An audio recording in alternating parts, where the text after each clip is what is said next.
Hello everyone, welcome to another episode of Speckled Red Knits. I have no idea what episode this is. I think it's like somewhere in the teens. But this is my crafty corner of YouTube. My name's Julianne. I'm a knitter, I'm a sewer, I'm a maker. And yeah, this podcast is where I show everything that I'm working on. So as you can see, there's a lot of stuff here for me to talk about today, amazingly. So let's jump in. All right. So first things first, let's get into some knitting. I don't have that many finished objects at the moment, but I do have one finished object that I can show you.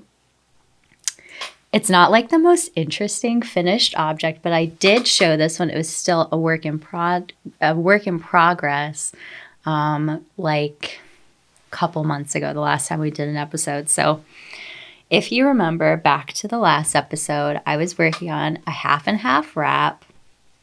It's a Purl Soho pattern, and it's knit in a Purl Soho branded yarn.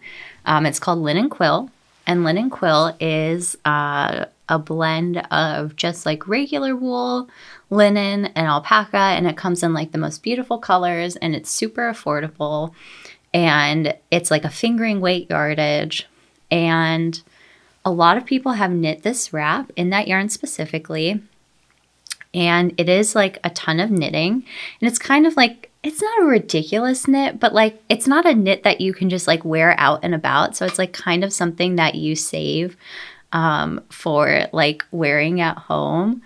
So it's like, in that sense, it's not the most practical knit. But I have knit one of these before, and I'm sure you've seen it. I knit it in some different colors, and while I love that wrap and I use it all the time, I especially take it with me when I travel, which is lovely. I like can wear it on the plane, and I can use it as like a little blanket because like I'm not going to unwrap this, but it's huge. Like this is a massive shawl. And when you unwrap it, it's just like a huge square. So you can use it as a little blanket when you travel, which is so nice because I am a person that travels with my own blanket because I've just like always done that ever since I was a kid. So I love taking it with me when I travel. But where was I going with this? Oh, so the other wrap that I knit, I also knit in Linen Quill, which I love. But I've since become more aware of like colors that look really like good with my skin tone and like my coloring, and just like more mindful of how those colors make me feel. And something I learned is that the colors I knit that wrap in are like the worst colors for me. So it's not that I won't use that wrap anymore. I definitely will. But like thinking about color theory and colors that like make me feel good when I put them on, like these pinks are way better than like the dusty muted tones that I had knit the other wrap in. So was it necessary to knit another wrap? It was not. But I'm really happy with it. So let me just like put it over my shoulders.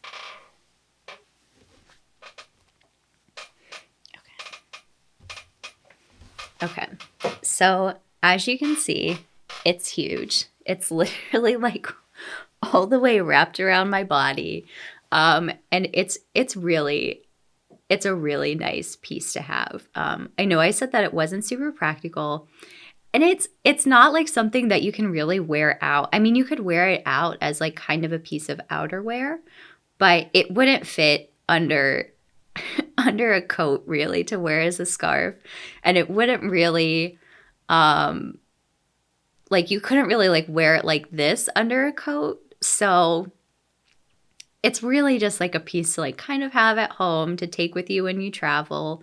And for those purposes, it's just lovely.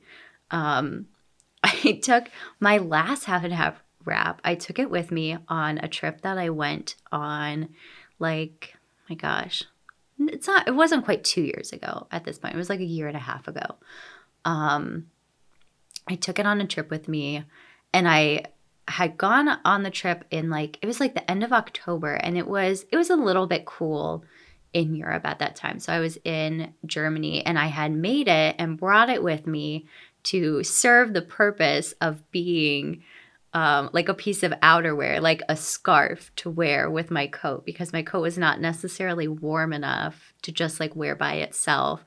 And it would just like looked ridiculous on me trying to wear it as a scarf. I know other people have styled it and it looks good on them, but it just did not work on me. It's so big. It's so just, it's not cute around your neck. But for like this, it's very cute. I remember on that trip, I had this out and I was like wearing it on the patio at the Airbnb we were at one night.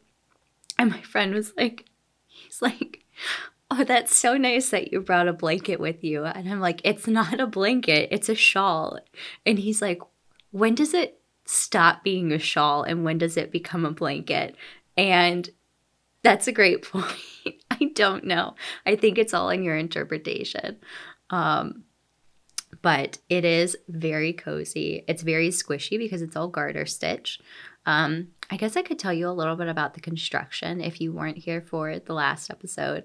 It is a free pattern, so I'm not giving anything away, but you knit it one piece at a time. So I had it up before and you could see that it folds on the diagonal into 2 triangles. So you knit both triangles like they're knit separately. So you knit one, and the way you knit it is that you do wrap and turns to shape it. So the first triangle, you cast on all of your stitches and you do wrap and turns until you get down to like the last stitch. And then you resolve all of the wrap and turns and you cast on the next color. And the next color, you're still doing wrap and turns, but you're starting from fewer stitches than you are for the first triangle. So the first triangle, you cast on all the stitches at once. For the second triangle, you start working with like 1 stitch and then wrap and turn, and then 2 stitches and then wrap and turn. So it is quite time consuming because you do have like almost 300 stitches on your needle. And you're knitting a fingering weight yarn on like size 3 needles. And I had wanted to knit this years ago. I wanted to knit it when I was studying abroad. There was this yarn store that was really close to me that had this wonderful like fingering weight alpaca yarn that came in beautiful colors as well. And I didn't know what to do with fingering weight yarn at the time, but I saw this pattern and really wanted to knit it. And I didn't because it was knit on size 3 needles. And I'm like, I'm not about that. Fast forward years and years of maturity later, I've knit it twice. And it is, you're knitting a fingering weight yarn. It is a small needle, but it's very, it's so easy to pick up. It's so mindless. It's very soothing. A lot of people have talked about this, that it's just like a very soothing knit. And I'd have to agree that it does look like it's a ton of knitting. And I'm not saying that it's not. Like if you were just to sit down and like really try and like crank this out, I don't think it would be that much fun for you. But if you just kind of have it like off to the side to pick up when you need something mindless to do, when you just need to like process your day, like process something but have your hands moving, this is such a great project. And it's not really that expensive to knit because linen quill, I want to say, is maybe like $15 a skein. You do need 6 skeins, but Pearl Soho has sales all the time. They usually have like a 30% off sales a few times a year. And so you can get the yarn at quite a discount. You can knit it with lots of other fingering weight yarns too. I was actually thinking about knitting one in Knit Picks palette. I knit a huge wrap in Knit Picks palette years ago. And that yarn has not pilled once. Like it comes in 200 colors or something, and it's very inexpensive. And it's just a really like hardy wool that just, it's a little bit scratchy. But as a result, it does not pill at all. And I love that. And the more I knit, the more I just want garments that are structured, are knit with yarn that is going to hold up. And I think one of these wraps in palette would be like really lovely. So there's so many colors to look through with that yarn. So I haven't just like landed on anything yet, but I do love having this this project around to just like pick up and knit a little bit. And it's so mindless. It's definitely something that you can work on like while you're watching TV, while you're in a Zoom meeting at work. I'm not saying that I've done that. But yeah, it's such a nice pattern. There's one knitter, Stacy at Stress Knits. She's knit so many of these wraps, and she talks about how soothing it is all the time. So I'm definitely taking this with me on my trip this summer. I debated about whether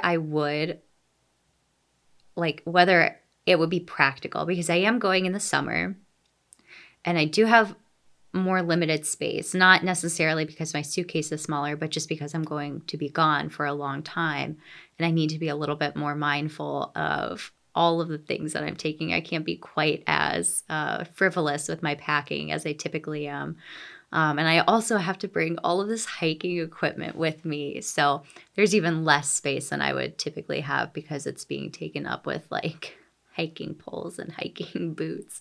But I think this is going to make the cut because it's such a nice thing to pull out of your backpack when you're on the plane, and to just have like a little something that's your own to wrap around your shoulders when you're sleeping in like a stranger's bed at night when you're changing hotels all the time. So I think ultimately this will make the cut. I think I can like get one of those compression bags and really like stuff it in there. But I've taken, not this wrap, but my other wrap, I've taken it on so many trips, and I'm always glad that I've brought it with me because it's just nice to have, like at the end of the day, to just like have something to wrap yourself up in. It's so cozy. I know I should stop talking about this, but when I stop talking about this, I have to take it off, and I don't want to do that. But yes, the half and half wrap is a staple for a lot of knitters, rightfully so. And it's a staple for me as well. My parting words on this are that the colors that I knit this with are, like I said, I knit it in the linen quill yarn. This is petal pink, and this is rosewood pink. And if I could do it over again, I think I would do petal pink and lychee pink. And the lychee pink is a little bit lighter, but a little bit warmer than the rosewood pink. I think rosewood pink, I love this color, but I do think depending on what color you knit it with, it can look a bit more red than pink. So I'm sure in the last episode I talked about this, how I had gone back and forth between what colors I wanted to use with this. I think I had ordered honey pink, and I didn't like that because it was the same color as my pale red-headed complexion, and it just looked weird. And then I ordered another color that ended up being really orange, and it did make the rosewood pink look really red, and I didn't like it, almost like a brick red. And then I ended up landing on petal pink, which I already had a skein of in my stash. And I'm really happy with the way it turned out. So yeah, the pattern is free. If you have a ton of fingering weight yarn in your stash and you want to get rid of it, it would be super fun to do like a scrappy version of this. I'm sure people have done that on Ravelry. There are so many different iterations of this wrap on there. But if you've ever been hesitant because you think it'll take forever, it does take a while, but it's an enjoyable journey. And I think I'll definitely knit another one at some point. All right, everyone. That was my only finished object. If you've been here for a while, you know that the boulder that I keep pushing up the hill is trying to go to medical school. So at this time in my life, I am studying to take the MCAT, and it takes up all of my time. And sometimes when I'm just listening to lectures, I do get to knit, but more often than not, I don't. And as a consequence, my making is not at an all-time high at this point in my life. So I don't have a ton more knitting to show you, but I do have a few things that I can show you. So in the last episode, I talked about some stash acquisitions, and I got this lovely sweaters quantity of yarn for Christmas, and I just love the color so much, and I had to cast it on. I already had the sweater picked out, and originally I had planned to take this with me on as like my project for my Europe trip this summer, but I knew that like this sweater was ultimately going to be a very fast knit because the construction is really simple. It's knit on like size 6 needles, so it knits up pretty fast. And I didn't want to finish this really quickly between like, the plane ride and like transportation. I didn't want to finish it really quickly and then like have to carry it around in my suitcase the whole time, because like hand knit sweaters, if you've ever tried to pack them in a suitcase, they just take up a lot of space. They weigh very, very little, but they take up a ton of space. And so I really wanted to knit with this yarn, but I knew if I like waited and took it on my trip that it might end up being like super annoying after a while, because I would have to bring more yarn like to have another project to knit once I finish this. And ultimately I decided I'm like, I can finish this even if I'm like really busy studying. This is just like a really easy, like mindless sweater to be working on right now. So I did. I probably cast this on probably not even a month ago, and it's already like mostly finished. So if you weren't here for the last episode, or if you forgot, because it has been a minute, because I'm a slow knitter right now, I had a sweaters quantity of Knitting for Olive, their merino yarn, which is fingering weight yarn, and the corresponding mohair in the colorway Artichoke Purple. And I love this color so much. There's a mirror over there, so I'm just like looking at how much I love this color. And I already knew that I wanted to knit like a very simple sweater with it. I didn't want to knit anything fancy. I just wanted to have like a fluffy purple sweater. When I was a kid, I love the color purple, and I still do. Like even to this day, I like really warm purples because I think it goes well with my hair. I need to stop looking in the mirror. But I had a purple sweater when I was a kid that I loved. That was a very similar color, so maybe that's why I like this so much. But yeah, I just wanted like a really simple sweater.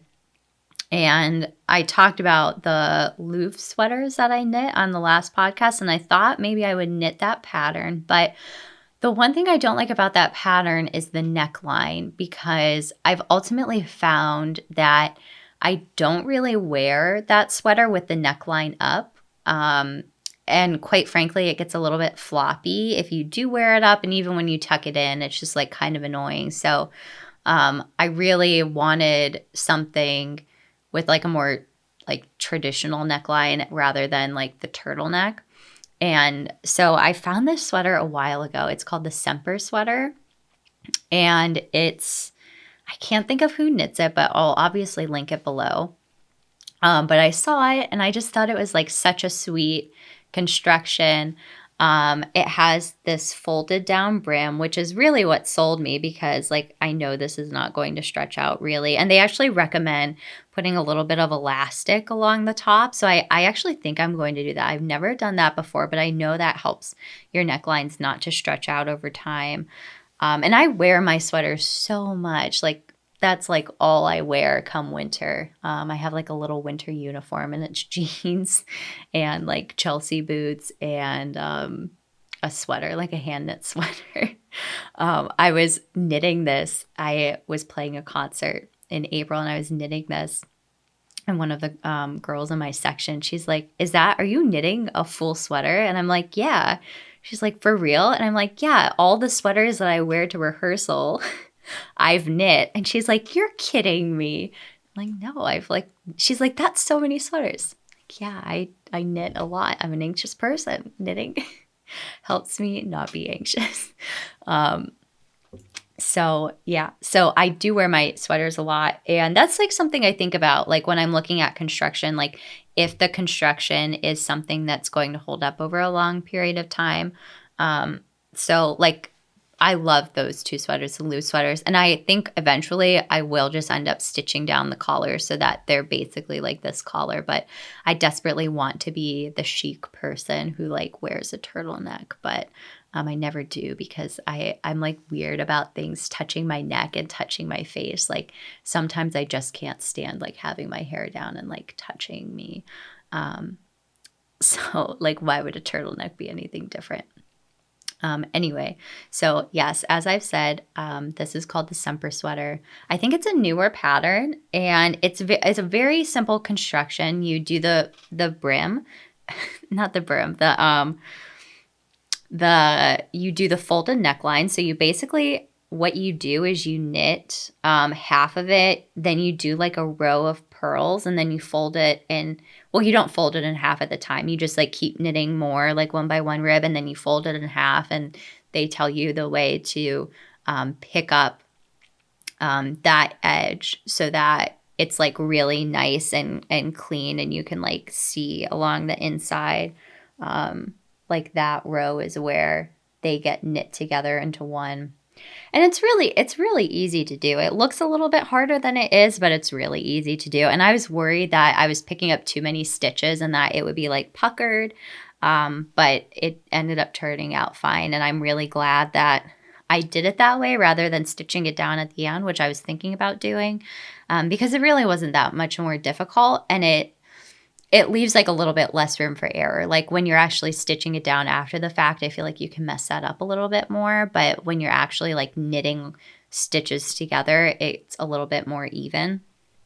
So love that. You do some short row shaping and then it's just raglan increases. I love raglan sweaters. A lot of sweaters are a raglan construction. If you're doing a colorwork sweater, they're usually not raglan constructions because the increases to knit your yoke have to be like proportional to the pattern that's being knit.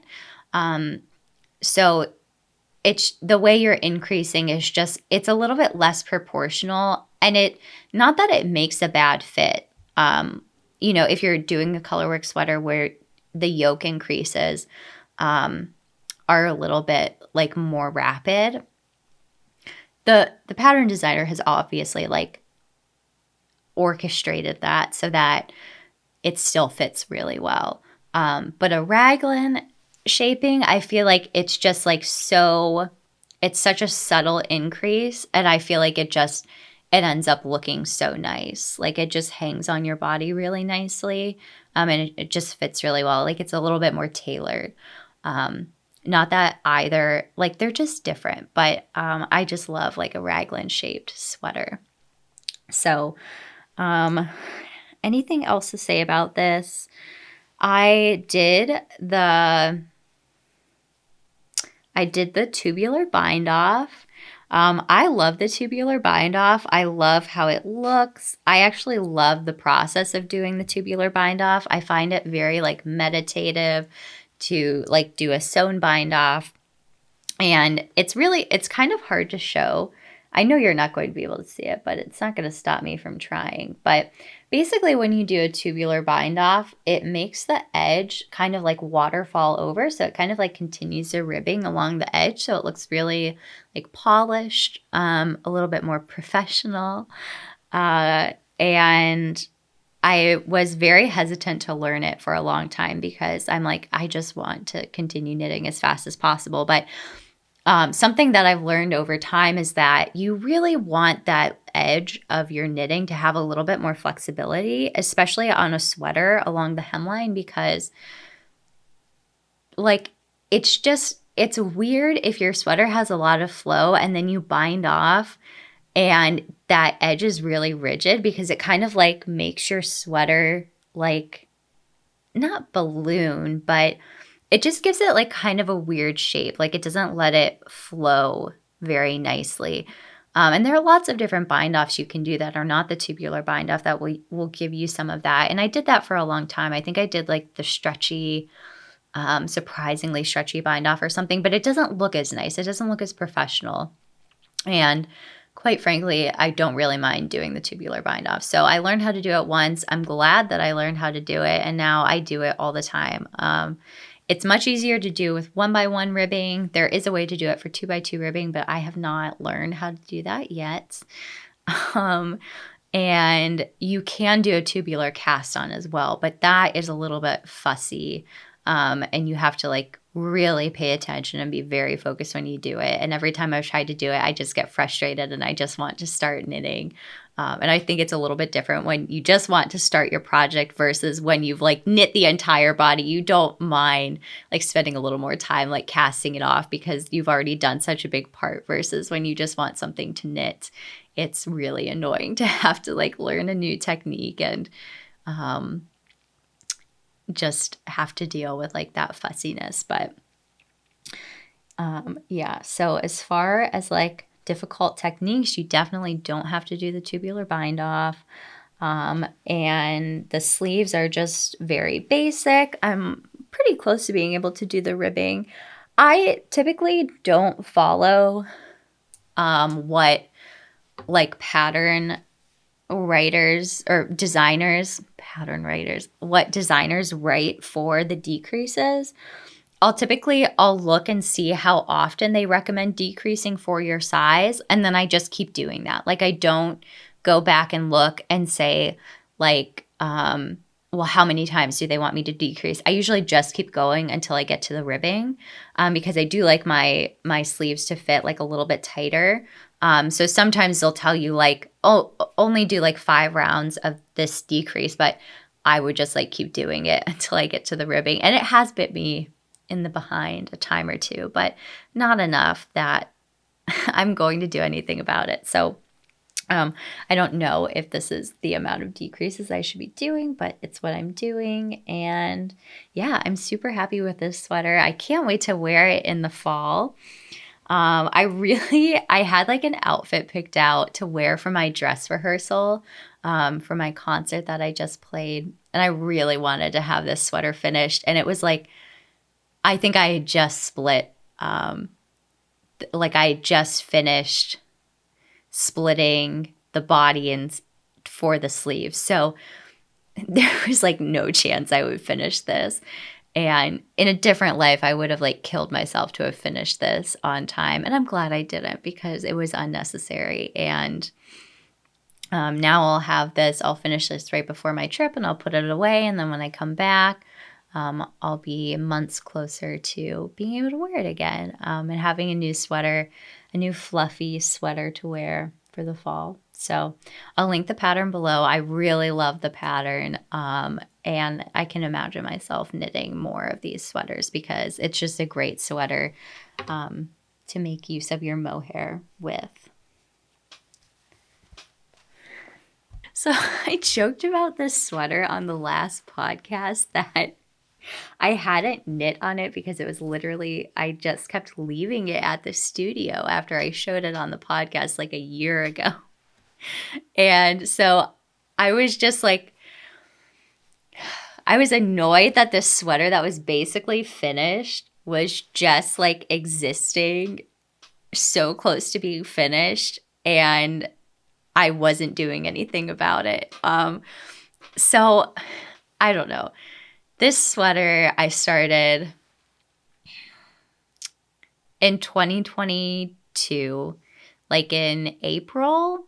I know I've talked about it before. I had just gotten back from Iceland. I was working in Iceland, and I really wanted to knit an Icelandic sweater, which is called a lopapeysa. And I just like pulled some yarn out of my stash and started knitting. And the pattern is written to be a bottom-up pattern, but I reworked it so that it was top down because I hate knitting colorwork sweaters from the bottom up. I hate knitting sweaters from the bottom up in general.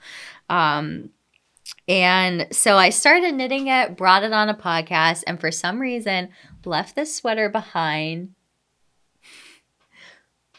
Left this sweater behind at the studio numerous times and just like wouldn't bring it with me.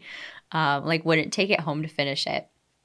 So finally I like had finished knitting something. I think I had finished knitting that wrap. And I'm like, before I start on something else, I just need to finish this sweater. So I only had the sleeves to go.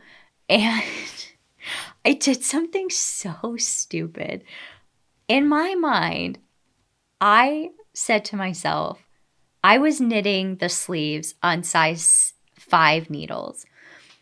And you might be saying, Julianne, why do you think you were knitting on size 5 needles? If the sleeves were in progress, weren't the needles on the sleeves?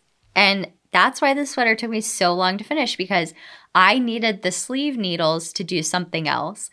And I just ripped them out and never like went back to go finish knitting the sleeves. So I finished knitting something with those size 5 needles.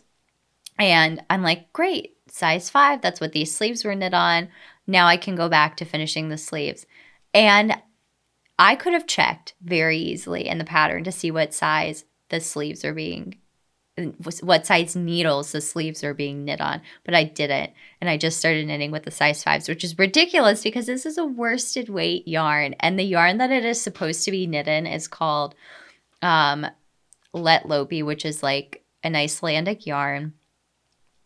And it is a worsted weight, but it's like kind of a thick worsted weight.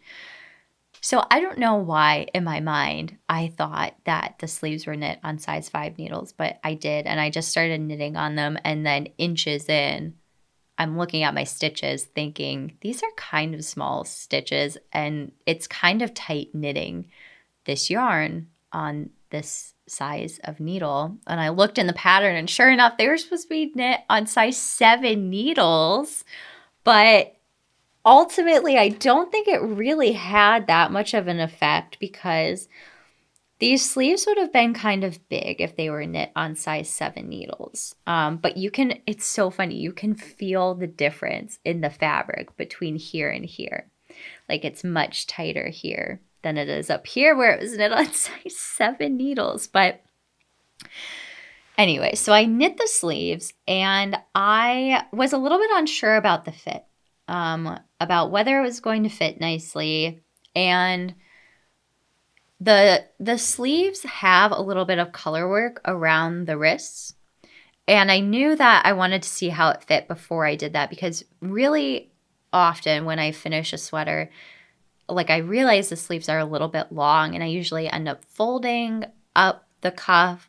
But with the color work, I didn't want to fold up the cuff and then the color work wouldn't be visible. So I wanted to make sure that the sleeves were the right length before I knit that colorwork band, so that, you know, when it was a finished garment, it would like fit nicely. The color work would like rest nicely on my wrist without having to fold up the ribbing. So I finished knitting the sleeves up until like a certain point and then I blocked it because this was like pretty scrunched up here. It was just like hard to get a sense of whether it fit me or not.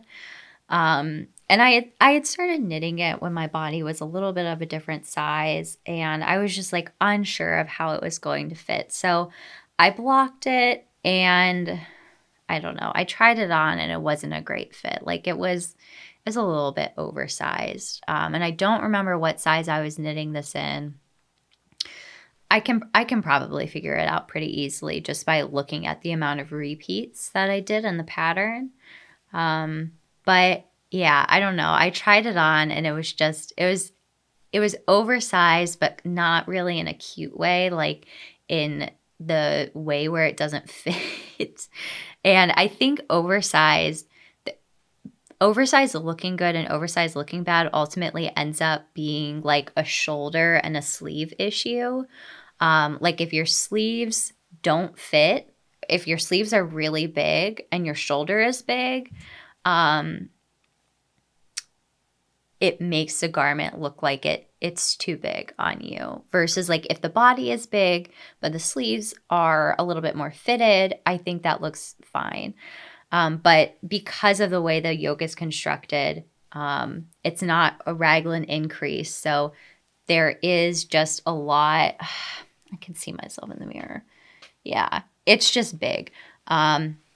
So what I wanted to do is I wanted to steam the little, like, what are these? It's just like a wrinkle caused by blocking it, because when you lay it flat, it's still folded in half. And I know some people block their sleeves with, they put pool noodles in there so that you don't get this crease. And I just like wasn't really that worried about it. And I do think this was like contributing to my perception of the fit, but I never went back to fix it. So I need to do that. I think I'll do that and then I'll decide if it fits or not. But I do really like these colors. I wish the body were almost like in a different color, because I don't know if this color like looks good on my skin or not.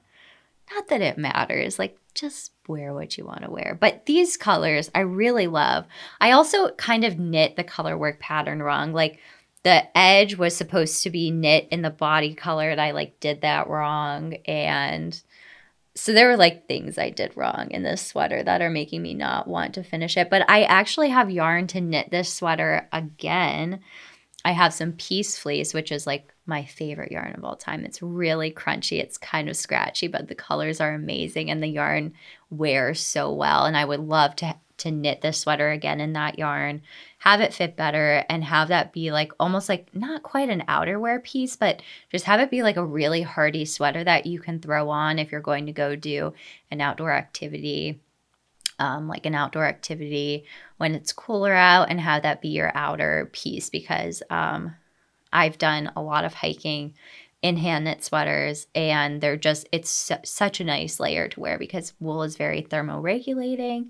A lot of fancy outerwear is made of wool and is very expensive, and it's nice to like get to wear your hand knits out in nature and take cute nature pictures with it. So yeah, I think I need to decide how I feel about this before I knit another sweater. But I do already have the yarn picked out for that sweater. I'm sure I've shown it on here before. And it's like gray, like different shades of gray with like a pop of like chartreusey green. And I love it so much. And I would really like to knit that. So I'm not done with this yet. I haven't decided that it's like a bad fit and I would scrap it yet. But I do need to make some decisions about it. And I'm being honest about that. Knitting is not always a perfect craft. And it used to really bother me when I knit something that I didn't like, because I felt like I wasted all of this time. And the older I get, the more okay I can be with having things turn out like not the way I want, because it's always a learning moment. It's a teaching moment. I learn what I did wrong and I know how to fix it in the future.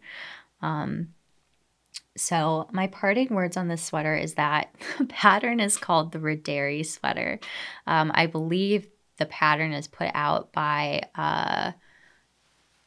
Lopi Yarn, which is an Icelandic yarn company.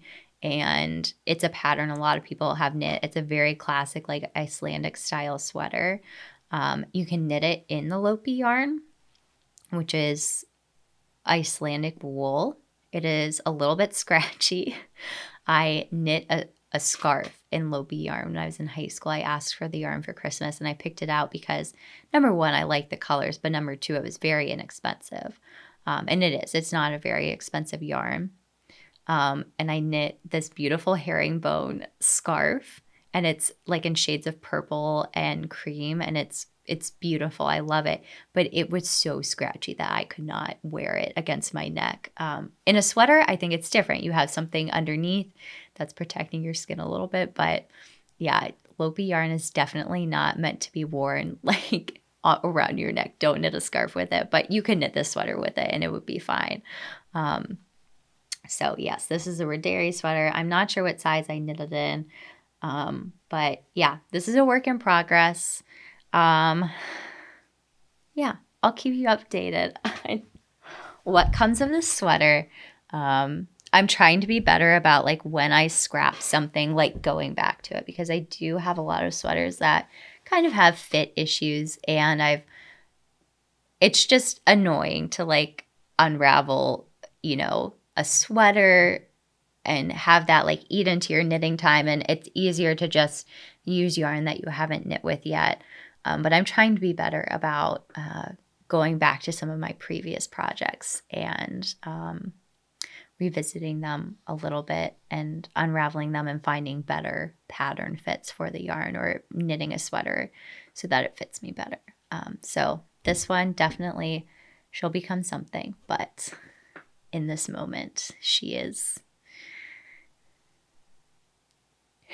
a work in progress. We're all works in progress. It's a life lesson for you. So the only other work in progress I started and I have not touched in a minute. And this is just the sock that I'm always working on. It's like a ribbed it starts off 2x2 and then it goes into a 3x1 rib. And I started this a couple months ago. I have not really knit that much on it, but I'm using some yarn that I've knit with before. I've knit socks with before. I had shown some socks on here last time that I knit with 2 skeins of yarn that I had left over from socks, and I just alternated every round. And I love them so much, and it is a great use for your sock yarn. I don't like crochet or really want to knit blankets, so I never know what to do with my scraps. I don't want to make something that I wouldn't use. Like I have a lot of like random leftover weights of yarn, and I don't want to like force all of my random weights of yarn into one project and have it be like this wonky, weird project that I wouldn't get any use out of. That would just kind of be like, I envision making a blanket with all my scraps and having it be really ugly. And I think you can do it very intentionally and it wouldn't turn out badly, but that's just not where I'm at in my life right now. So this has like been my go-to for using up sock weight yarn. Is you always end up with like this much yarn left over, and you can just alternate every other row and knit with 2, and then you end up with another pair of socks out of it. So I thought these went really well together. I remember what this yarn, the colorway is called. It's called Jubilate, I think. I just said I remember, and now I'm saying I think. But it's by a yarn dyer that goes by the name of Earl Grey Fibers. I'm not actually sure if she's dyeing anymore, but I loved her yarn when she was dyeing. And this one, I can't remember what it's called. It's by a hand dyer, and I got it at my local yarn store. But it's funny. These are like the same yarn base. They're supposed to be, but this one definitely feels woollier. So yeah, I'm just like marling them, or not marling them, alternating each color every other round. And I think the color is lovely. And I'm excited to get to use up some scraps. I'm really trying to be better about using up scraps because I don't know. I don't like that aspect of knitting, like ending up with yarn left over. And it's so easy to just go on to the next project and not really assess, your overall consumption of yarn. So I'm trying to be better about using up scraps after I've finished a project. Trying to be intentional about using those leftover bits to make another project, because I hate having all of these half skeins around and like feeling guilty that I'm not using them, that I don't have a use for them. I actually donated a ton to Goodwill recently, and I hope someone got some use out of that. And they were really like some odds and ends, but yeah, I think I'm going to like try and knit a colorwork sweater with some of my worsted odds and ends, because I love all of those colors, and I think they would all go well together. And like some of my favorite projects are, projects where I had like some creative limitations in place. I think having some limitations is a great way to unlock your creativity and think more creatively and out of the box. And trying to find a project to use up your scraps is a great way to do that. So, right now, my way to do that is by knitting these like scrappy socks, and I love them. And yeah, I have no intentions to finish this sock anytime soon. It's just nice to have sitting around to work on when I do have some time. So, another really fun project that I'm working on right now that is not knitting is a little quilting project. So, I love making things for babies when my friends have children. I'm getting to the stage in life where people are having children. I love making things to pass on to little ones. I don't know if I showed it on this podcast, but I have a dear friend who had a baby about 3 years ago now. She had her in 2020, and I made her some things. And one of the things I made her was a little stuffed pig. It was a Barrett Wool & Co.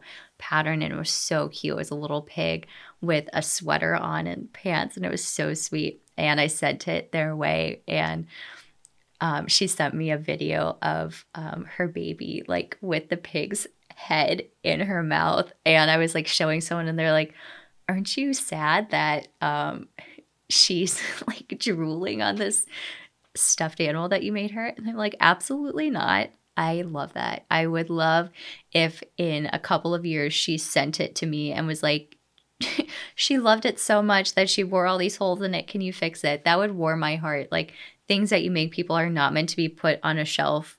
They're meant to be used and cherished and loved and worn out. My mom made me a quilt when I was a kid, and I did just that. Like, I used it up.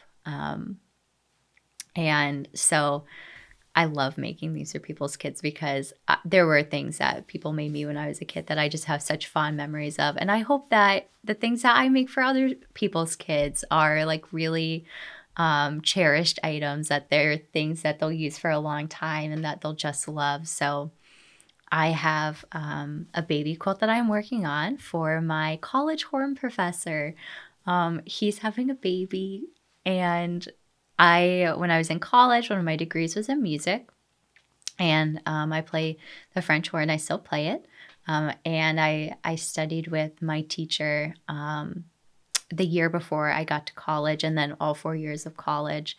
And it's just like that relationship is just really special. I think anyone that has worked with like a private instructor playing an instrument, that's just a really special relationship. It's a very vulnerable thing to do, to work alone in a room for 20 hours every week, and then go show what you did to someone and have them critique it. I think musicians are very sensitive people. We take a lot of pride in practicing and honing our craft, and it is a very technical thing to do, to play an instrument, to play it well, but it's also our creative outlet. So at the same time, when you like critique someone's playing, it's like it's not totally objective. Like it kind of touches you deeply. So the point is, yeah, he's just a lovely person, and is very dear to me. And I've had lots of vulnerable moments in lessons with him. And I'm so excited for him that he's becoming a parent. And I just really wanted to make something that he could have for his little one. So he's having a girl. And I said that I would make him a quilt, and I would try to keep it a little bit more neutral because he didn't know how he was going to decorate his nursery yet. And in the spirit of trying to use what I have a pile of fat quarters, or not fat quarters. Most of them are half yards that I've just been collecting of like really special prints that I love. That I kind of like buy like a half yard of prints that just are really sweet and cute and special. And I don't necessarily have a plan for them. And I've just like kind of put them in a pile and they all kind of go together. And so I decided I wanted to make a quilt with those because they were all really fun and just cute and sweet and would make such a cute like little baby quilt.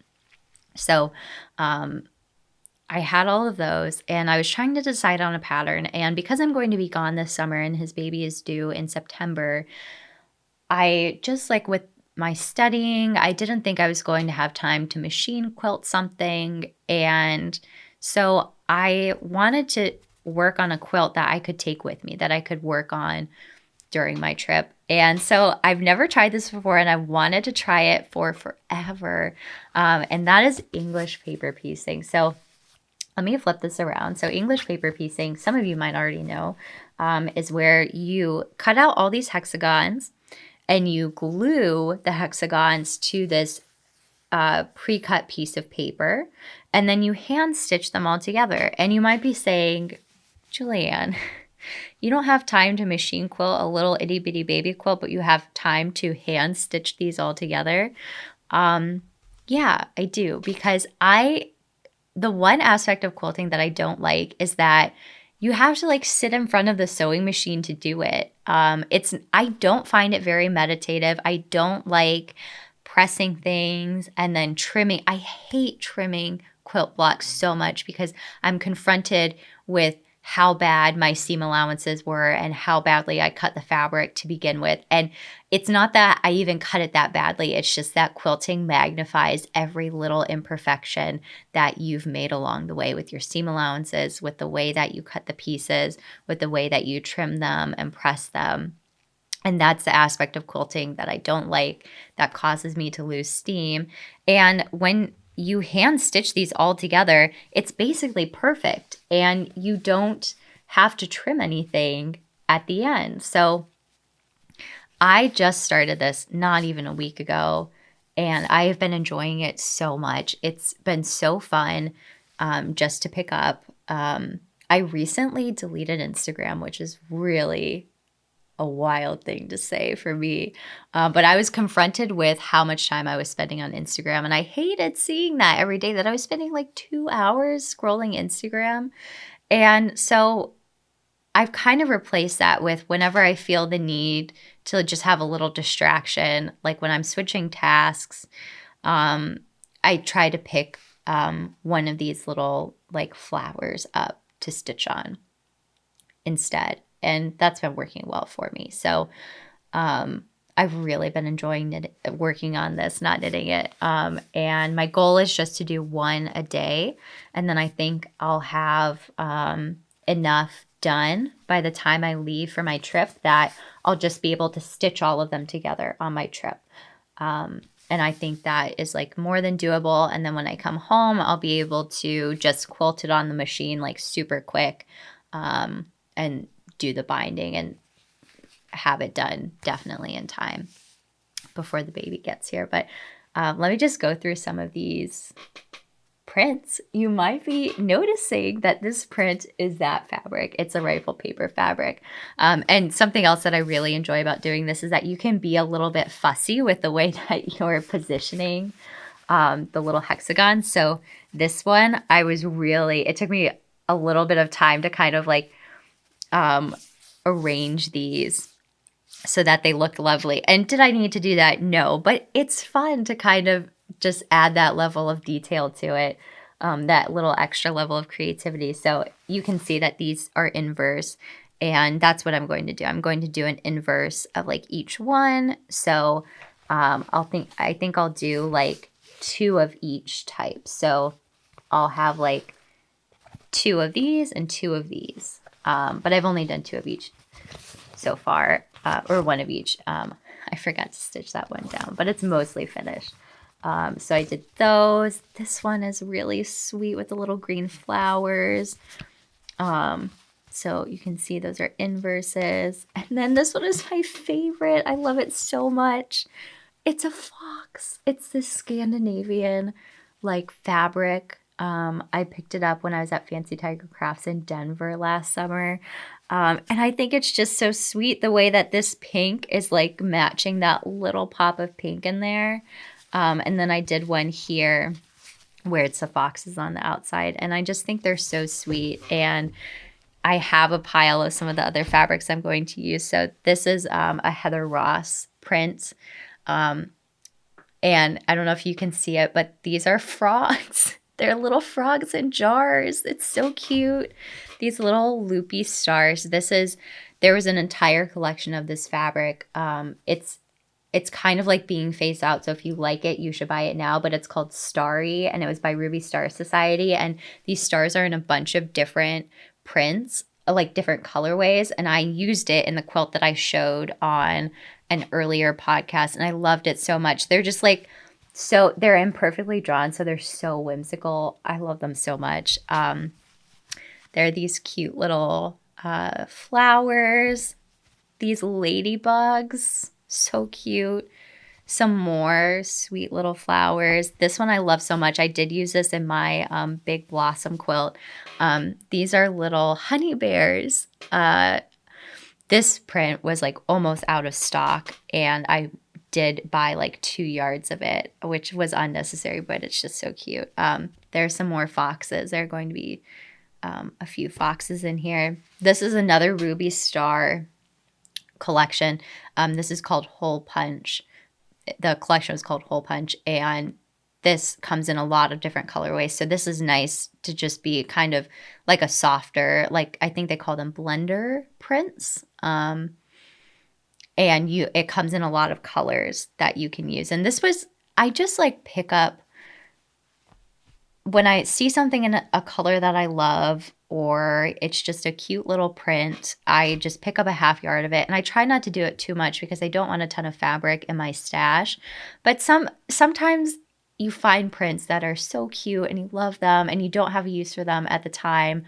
But you want to pick it up to have it in case you ever need it. And I'm so glad that I did that because now I have like this cute stack of fabrics to make this sweet quilt with. So the last one I have is these are ladybugs again, just in a different color. So I'm really trying to just work with what I have. There are so many adorable patterns and fabrics out there that it's very easy to get carried away. So I've tried to limit myself from scrolling on the one place that I buy fabric from all the time. And I'm just trying to focus on what I have because I do have a lot of like extra stuff just from, other projects. So yeah, this is going to be such a cute quilt.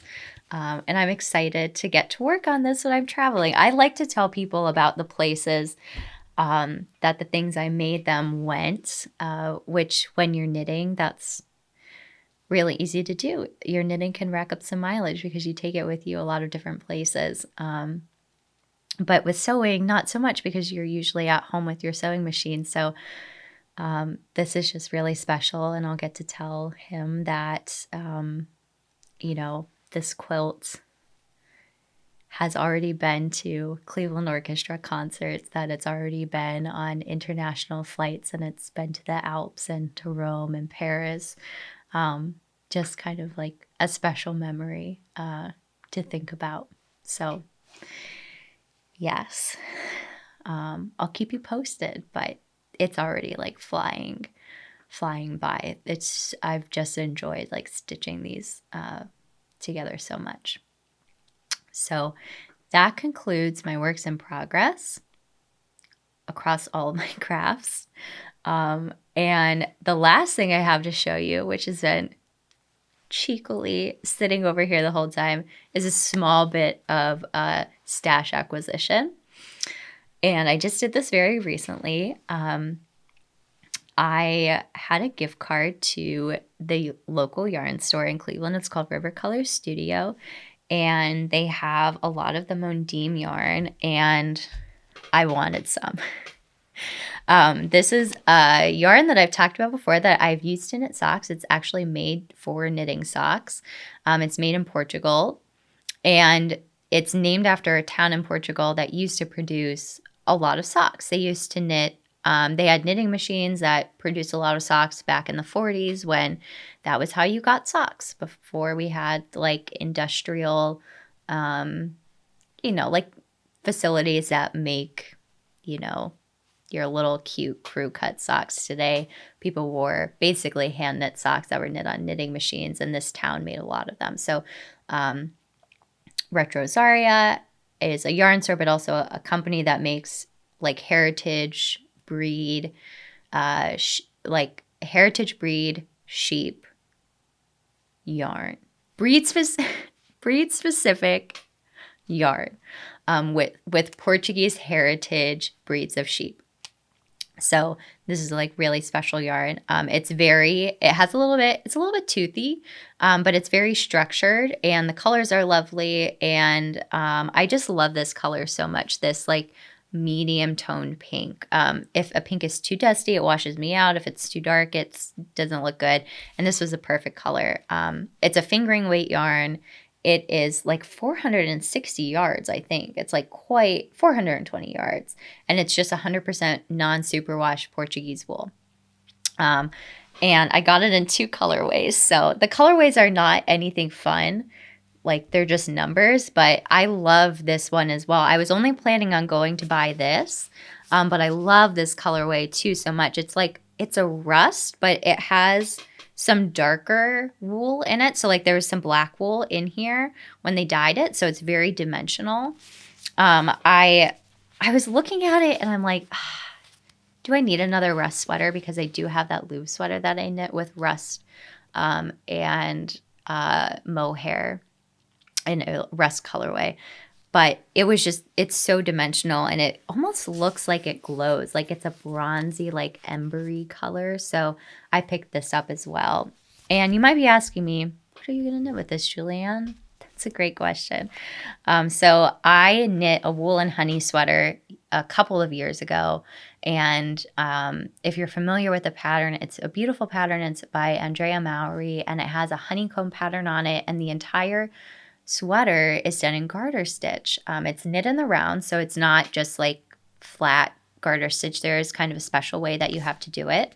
And I knit that sweater in Pearl Soho's linen quill, which I love that yarn. And I had bought a sweater's quantity in the rhubarb colorway. And it had been sitting in my stash. And that colorway is a very bright pink. And I do love the color. It's so fun. And it makes me happy every time I see it. So I knit it in that yarn, and it already was a little bit big on me at the time when I knit it. And in combination, there were just a lot of factors that went into that sweater fitting badly. And one of them was that the fact that it's garter stitch, the sweater just, it grows over time. Like garter stitch is so stretchy. That wrap that I knit, I didn't even bother blocking it because the wrap that I finished like a year and a half ago is already much bigger than that wrap. And there's no difference between them because garter stitch is just heavy and it stretches over time. And there's really no way to get it back. Like it's just going to stretch. And the linen quill yarn has some alpaca in it, so it gives it that drape. But the alpaca and the linen combined make it just kind of a drapier yarn, which is fine. But combined with the garters, like the all over garter stitch, I should have knit the sweater a size down. The sweater grew over time because of the yarn and the stitch pattern. And then like my body just is a different size now than when I knit it. And I love that sweater, but it was just comically giant on me. It did not look cute. And I just like was unhappy with it because I'd wanted to knit that sweater for such a long time. And it just like bummed me out that I couldn't really wear it anymore. And again, it was not like cute oversized. It was like didn't fit and looks bad oversized. So part of the issue, I think, really was the yarn that I chose. And the yarn that the pattern is knit in originally is the Brooklyn Tweed. It's not Shelter. No, I think it is Shelter. Whichever one, it's Shelter or Loft, whichever one is the fingering weight version. But it's a lovely woolen spun yarn. So it's very light and lofty and has a lot of structure and definitely helped contribute to the structure of the original garment. But I don't know. I've used that yarn before and it comes in the most beautiful, like heathered colorways. But because it's a woolen spun yarn, it pills so much. And I have one sweater that I've knit with it, and I'm just like unhappy with like the way the yarn has worn over time. And I love the colorway that she used in the Brooklyn Tweed yarn for her sample.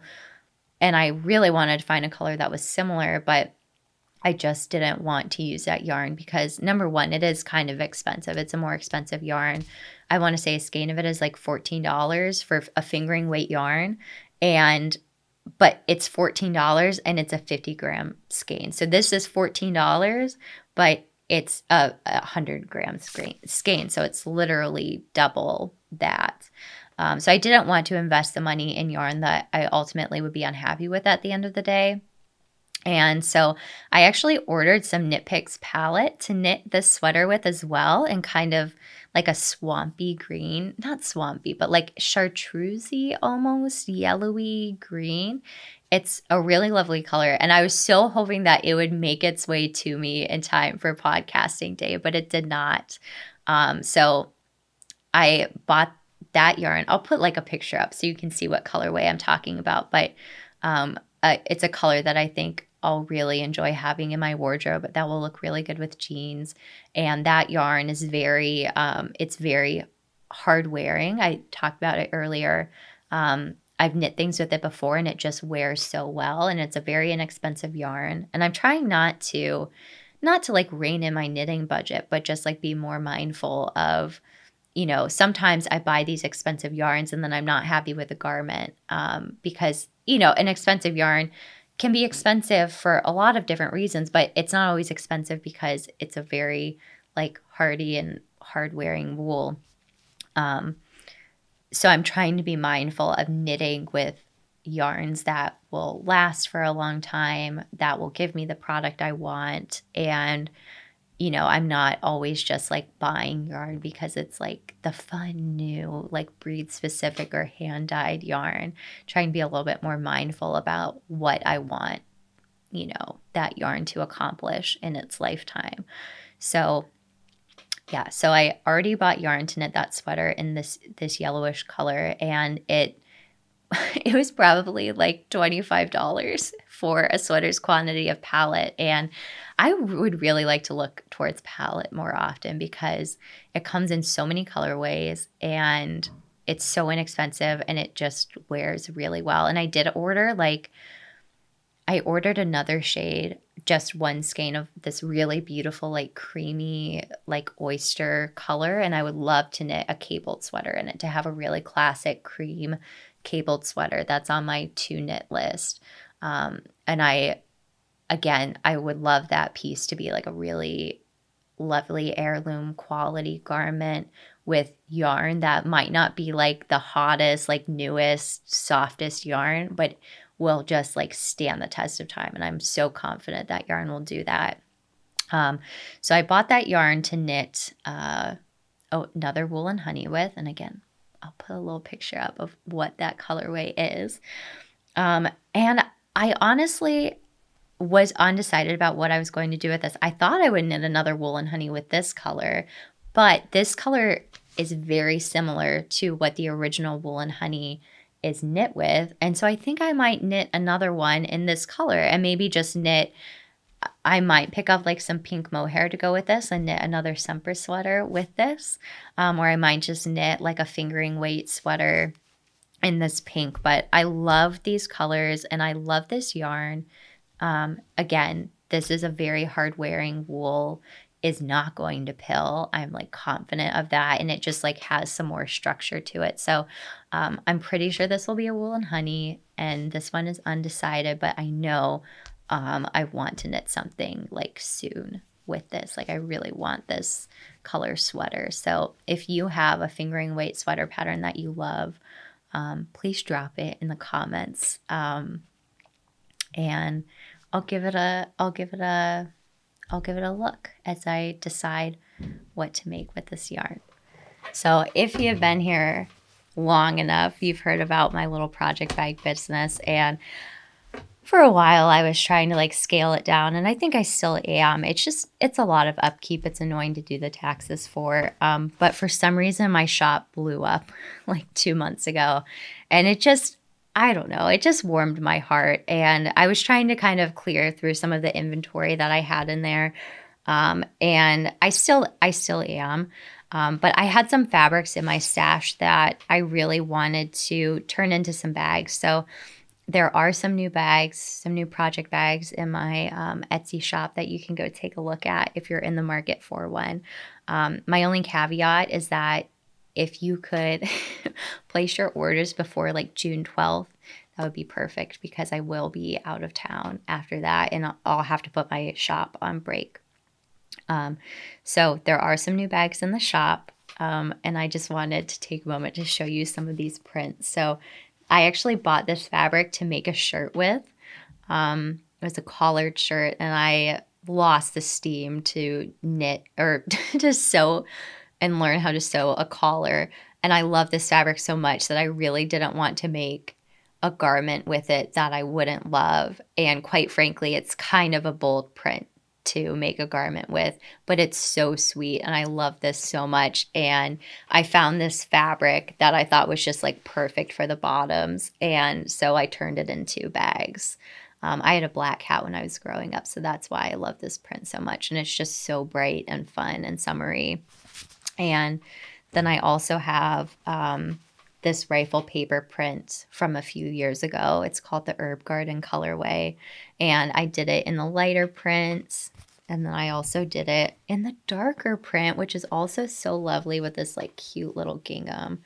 Guys, I love gingham so much. I try not to use it all the time, but I love it. So these are all up in the shop, in my Etsy shop. I'll link it below if you're interested.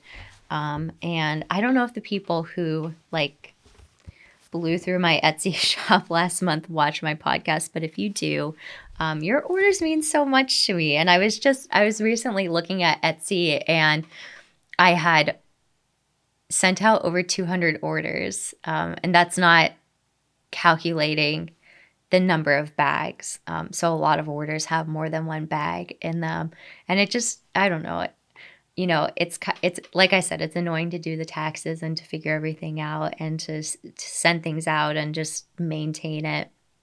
But I don't know, I had a moment where it just warmed my heart that so many people have bought something that I made and use when they're knitting, and cherish and love.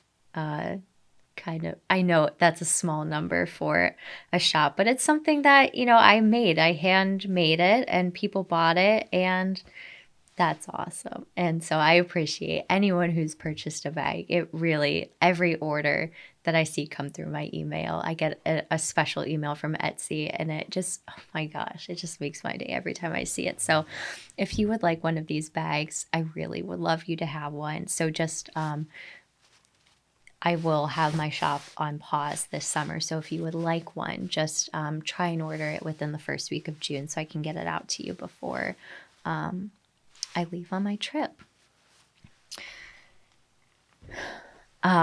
So I know I've talked about my trip before, but if you weren't here last week, I work remotely and I'm going on a big trip this summer. And I think this will probably be the last podcast that I get to do before I go on my trip, just because I take the MCAT in a few weeks, so I really need to focus on that, and I doubt I'll be able to get any knitting done, really, to show on a podcast before I leave, just with my current bandwidth. So it is May right now, and yeah, I leave for a big trip that I've been planning for a long time in just under a month, which is, I can't even believe it. I've been planning this for well over a year.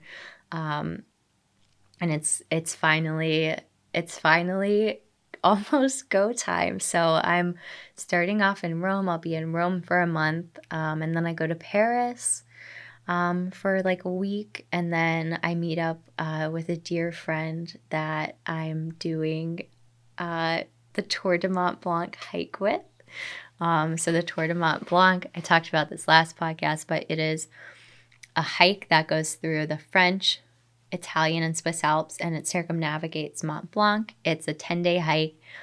You hike to huts each day, and someone else carries our luggage. We just have to carry little backpacks, and you just eat cheese and drink wine and enjoy views of the Alps the whole time. There's a wonderful episode of Rick Steves where he does part of the Tour de Mont Blanc, and I'll link it below. I will warn you that I've told many people about this episode of Rick Steves, and many people have told me after the fact that they're planning on doing the hike after watching that episode, because he really sells it. And it, quite frankly, it is kind of a strenuous hike. I have done quite a bit of preparation for it, but people do it with less preparation and they're fine. Because you're not carrying a heavy pack at all if you opt for the luggage transfers, which I would, I've done a lot of research, and I would definitely say if you do the hike, do the luggage transfers.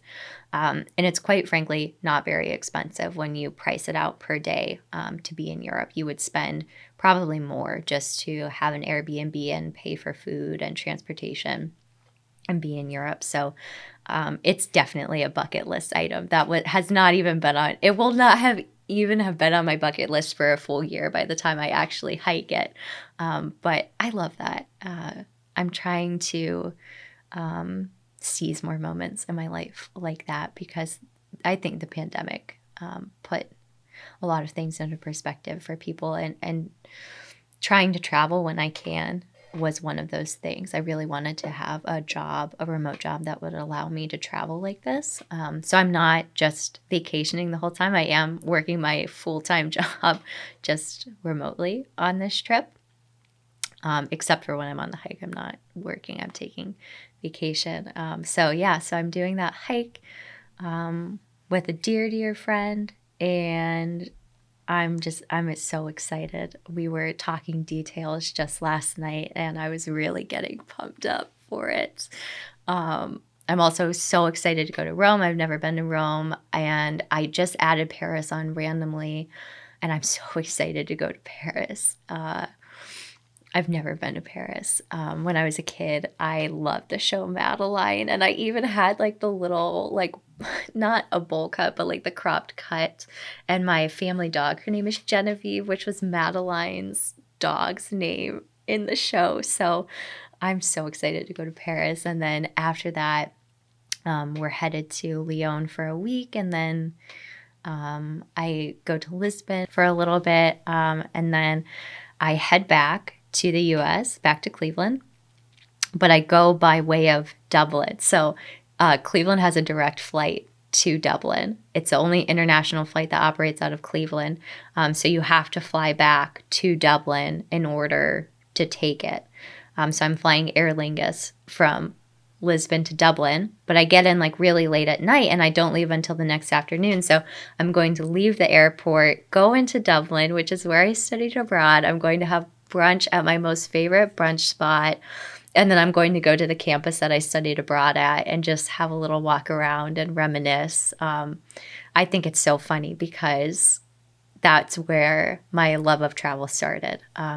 When I studied abroad, I wasn't really doing it for aspirational purposes. I was doing it so I could graduate on time, because I was doing 2 degrees, and studying abroad got rid of my language requirement. It just fulfilled my 8-credit language requirement, and it allowed me to take a full course load at the same time. So it was a very pragmatic decision to study abroad, and it ended up just inspiring this love of travel that I have today. And I jokingly keep calling this trip my study abroad my summer abroad, like I'm studying abroad again, which is what it feels like. And it just seems so fitting that I'll have the opportunity to end this trip in the city that, inspired this whole thing. So yeah, I'm very excited for this trip.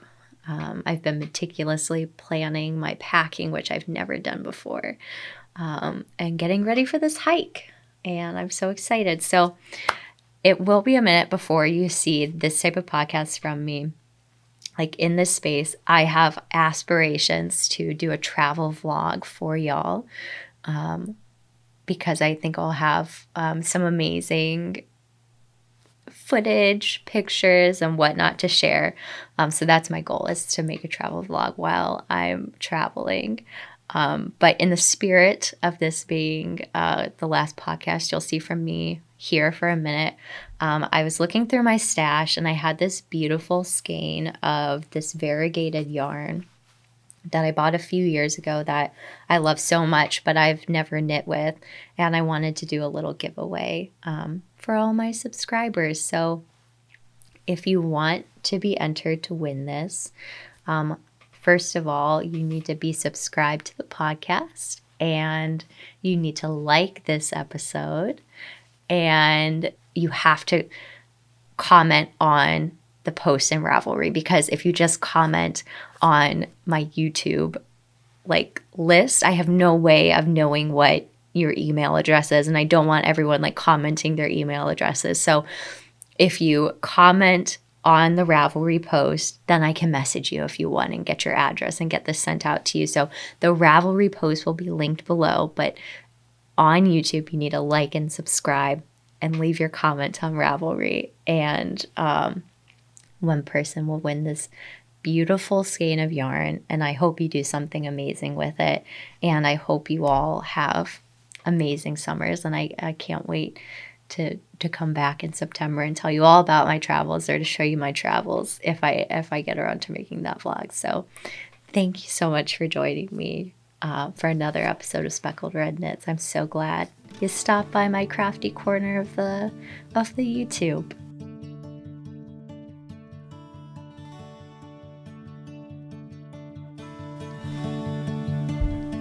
Cool. We're done.